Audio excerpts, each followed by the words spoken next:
13 वर्षाच्या मुलीचा धक्कादायक प्रकार उघडकीस. शाळेत जाणारी एक मुलगी, तिने असा काय उद्योग केला की ज्यामुळे पालकांच्या तळपायाची आग मस्तकात गेली आहे. संपूर्ण देशातल्या पालकांची झोप उडाली आहे.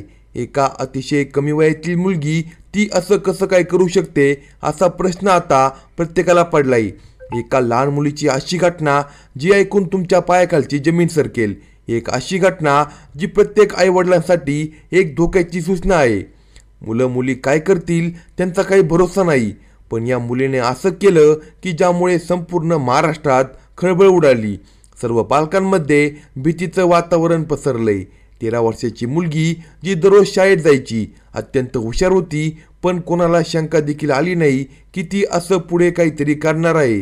म्हणून तिचे आईवडील डोळे झाकून तिच्यावर विश्वास ठेवत होते, तिच्यावर प्रेम करत होते.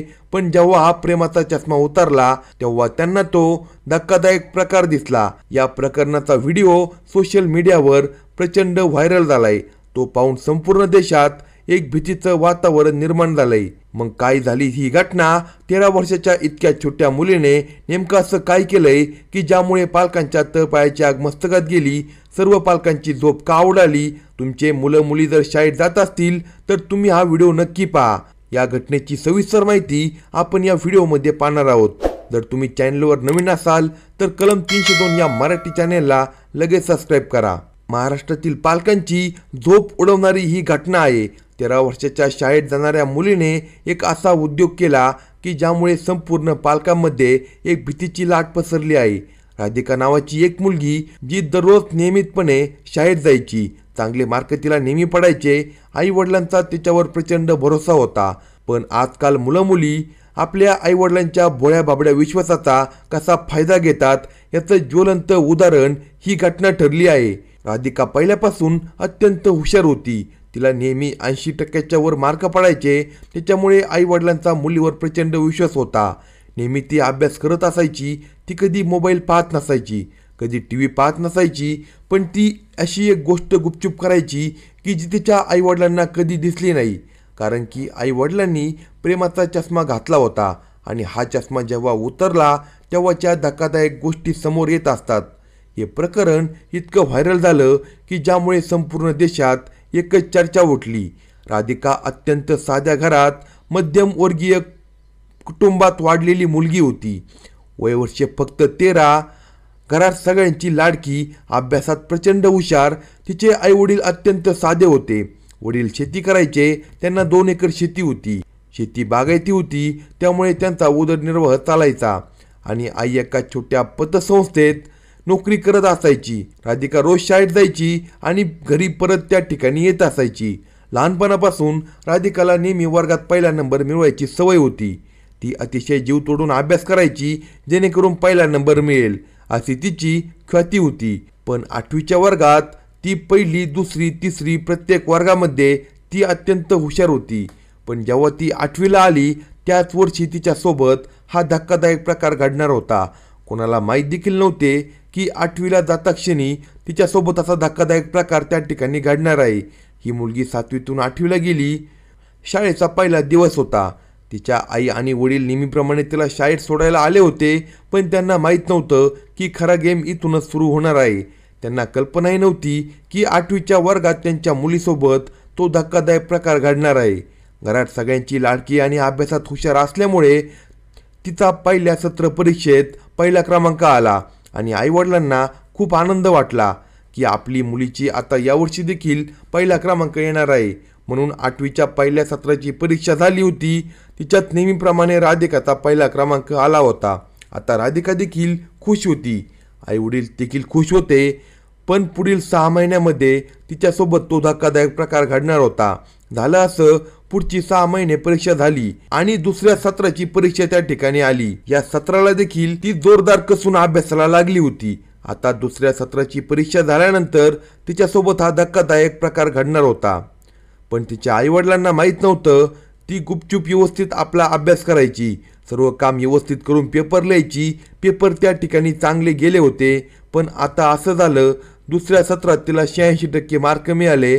पण ती नेहमीप्रमाणे पहिली आली नव्हती, तर ती दुसरी आली.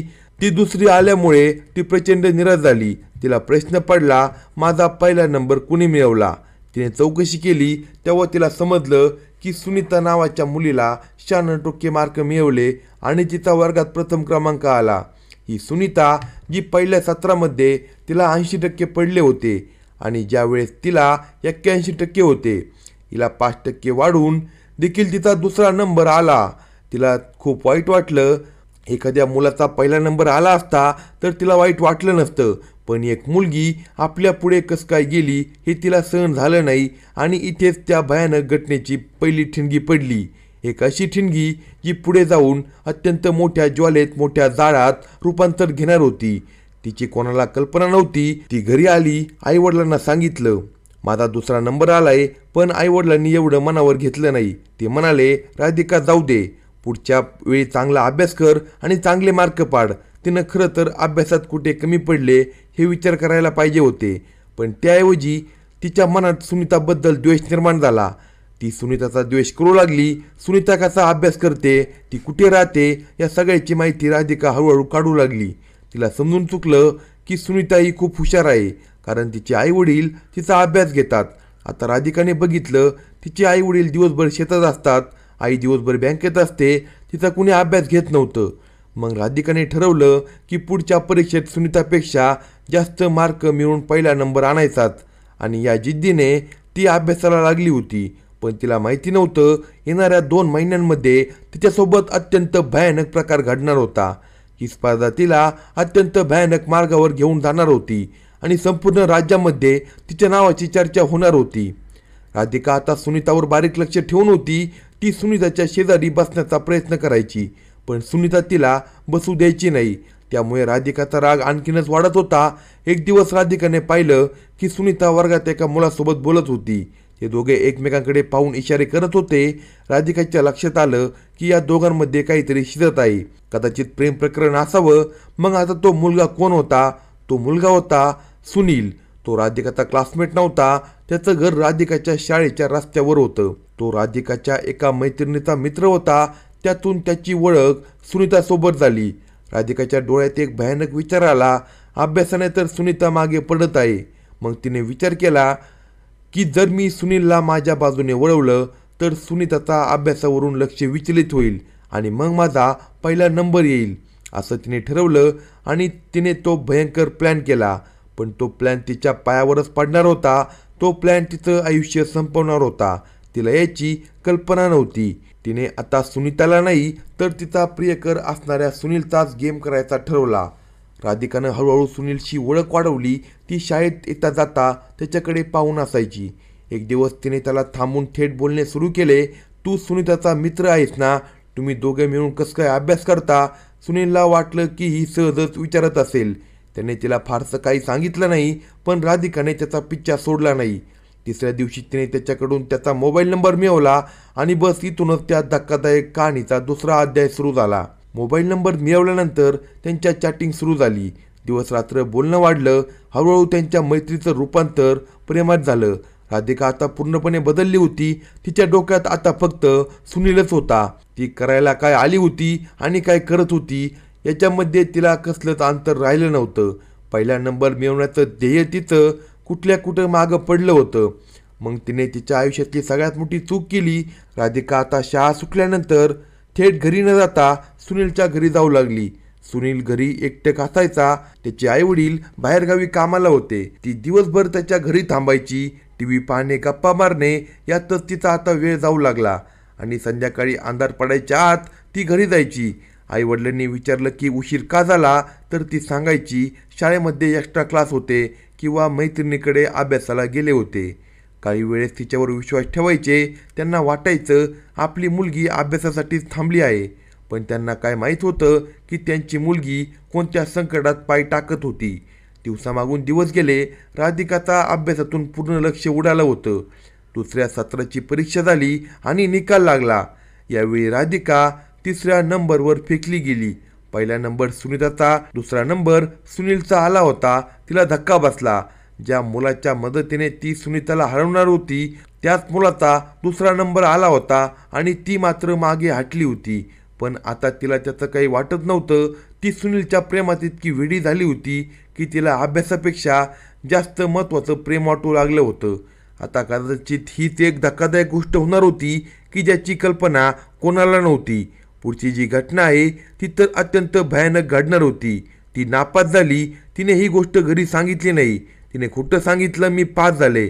पण लक्षात घ्या, इथून पुढे खऱ्या प्रवासाला सुरुवात होणार होती. काळ पुढे सरकत होता. आता अंतिम अध्याय त्या धक्कादायक प्रकाराचा सुरू होणार होता. राधिका बदलली होती. ती आता चिडचिड करायची. घरात कोणासोबत बोलत नसायची. तिच्या आईवडिलांना तिच्या वागण्याचा फरक जाणवत होता. पण नेमकं काय झालं हे त्यांना कळत नव्हतं. अखेर शाळेतून तिच्या आईवडिलांना फोन आला. त्यांना सांगण्यात आलं की राधिका खूप दिवसांपासून शाळेत येत नाही आणि ती परीक्षेत नापास झाली आहे. ही बातमी ऐकून आईवडिलांच्या पायाखालची जमीन सरकली. शाळेतल्यांनी सांगितलं होतं राधिका नापास आहे आणि राधिका शाळेत येत नाही. तिला विचारल्यानंतर तिने उडवाउडीची उत्तरे दिली. दुसऱ्या दिवशी तिच्या वडिलांनी ठरवलं आपण तिचा पाठलाग करूया आणि त्या दिवशी सत्य त्यांच्यासमोर आलं. त्यांनी तो धक्कादायक प्रकार डोळ्यांनी पाहिला. त्यांनी पाहिलं राधिका शाळा सुटल्यावर एका अनोळखी घरात शिरली. संध्याकाळपर्यंत तिथेच थांबली. जेव्हा राधिका बाहेर आली तेव्हा त्यांनी तिला पकडलं. घरात प्रचंड भांडण झालं. राधिकाचा फोन काढून घेण्यात आला. तिला घराबाहेर पडायला बंदी घालण्यात आली. तिला सुनीलला भेटण्यास सक्त मनाई करण्यात आली. राधिकाला वाटलं तिचं जग संपलं. ती सुनीलशिवाय जगू शकत नव्हती. दुसरीकडे सुनीलला देखील राधिकाशी संपर्क साधता येत नव्हता. दोघे एकमेकांबरोबर तडफडत होते.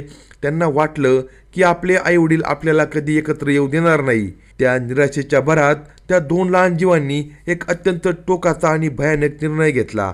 दुसऱ्या दिवशी सकाळी शहराबाहेर असणाऱ्या निर्जन ठिकाणी त्या दोघांनी आपलं जीवन संपवलं. त्यांनी एका चिठ्ठीत लिहून ठेवलं होतं की आम्ही एकमेकांशिवाय जगू शकत नाही, म्हणून आम्ही हे जग सोडून जात आहोत.